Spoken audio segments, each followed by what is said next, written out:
I'm going to slide to the next one, if I may. This is a really, really, really, really hard question, because Dr. Franklin is the one person who is not from here who needs to get out of here at a point. So, Dr. Franklin, I wanted to bring into town, and it's Celeste Taylor and I actually were fortunate enough to see Dr. Franklin's presentation a few months ago down in D.C. at a conference, and I was all about what he was laying out. Thank you very much, ladies. Appreciate it.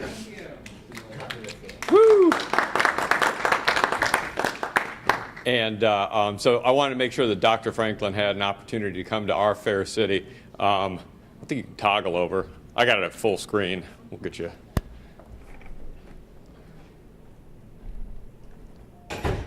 And there it is. Dr. Franklin is in from Nashville, Tennessee. And it's an honor, and I'm very excited to have you here. So let us know what's up. Okay. So thanks for inviting me. It's Pat Settle from Nashville, Tennessee. I grew up actually in the West Coast, so I'm glad you're going out to San Francisco to carry that program forth. And what I want to do is talk about what's going on, what we're trying to do in Nashville, as well as some additional points about what I think is going to require to build an inclusive and equitable green economy, which I still think is a long-term project. And I'm probably going to add on to what some of the earlier panelists said. And I'm from MTSU, Middle Tennessee State University. I live in Nashville, but I also do some work with two groups. One is called Urban Epicenter. You can find us we have a website, urbanepicenter.org. And then we have a loose coalition in Nashville called the Green Collar Jobs Task Force.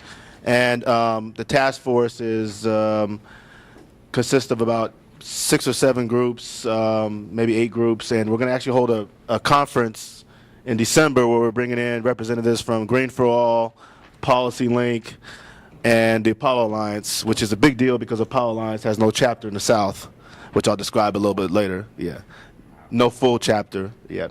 So this is just an outline of what the conversation is going to entail. I'll expedite the discussion through some slides, and the other slides I'll spend a little bit more time on.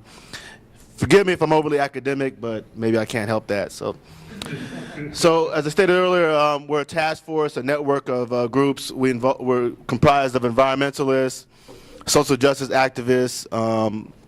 We have some workforce development professionals working with job training programs for ex-offenders and people with barriers to employment. So we're a fairly diverse group, and the number of people involved in our network has kind of gone up and down. So Nashville, a lot of the activists know each other, so some activists got drawn into the healthcare fight, and I think now we're going to start to get them back in a few months. So again, green collar jobs, I think everyone really knows what we're talking about, but they're fairly diverse, so it could be establishing community gardens, food security programs, particularly in desert communities, food desert communities. It could be weatherization. It could be working on an electricity grid, geothermal.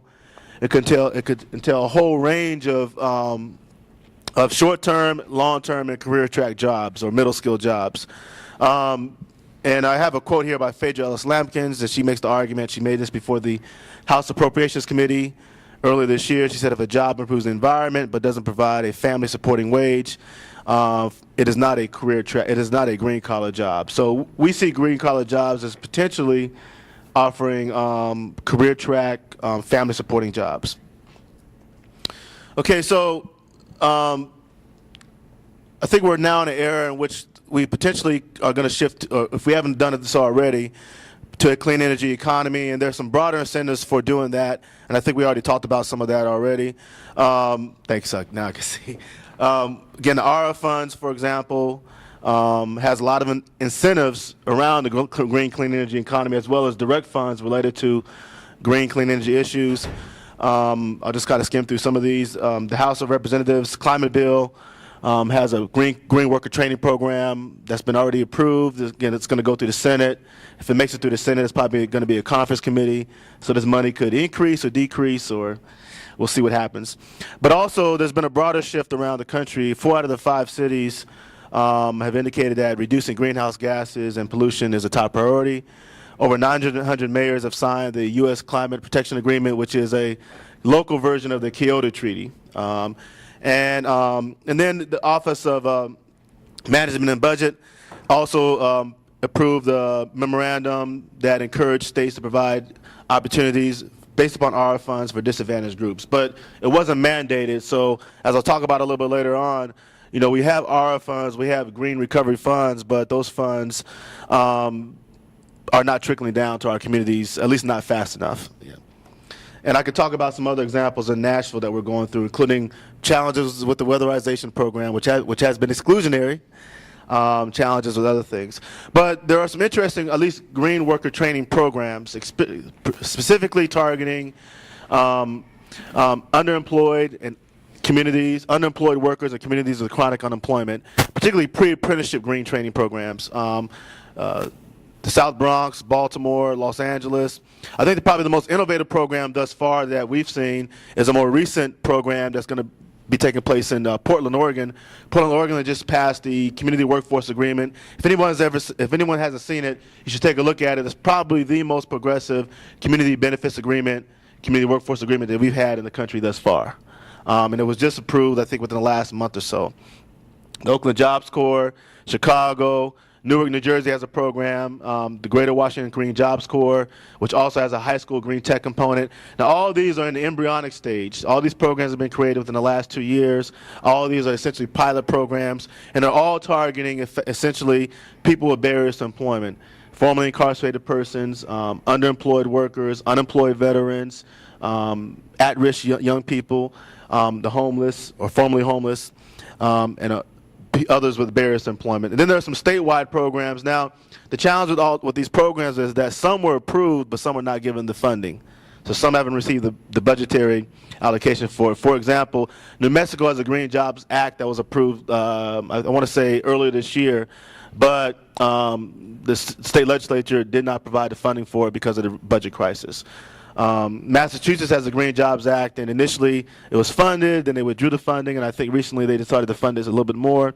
But it creates essentially 4 green worker training programs throughout the state. Okay.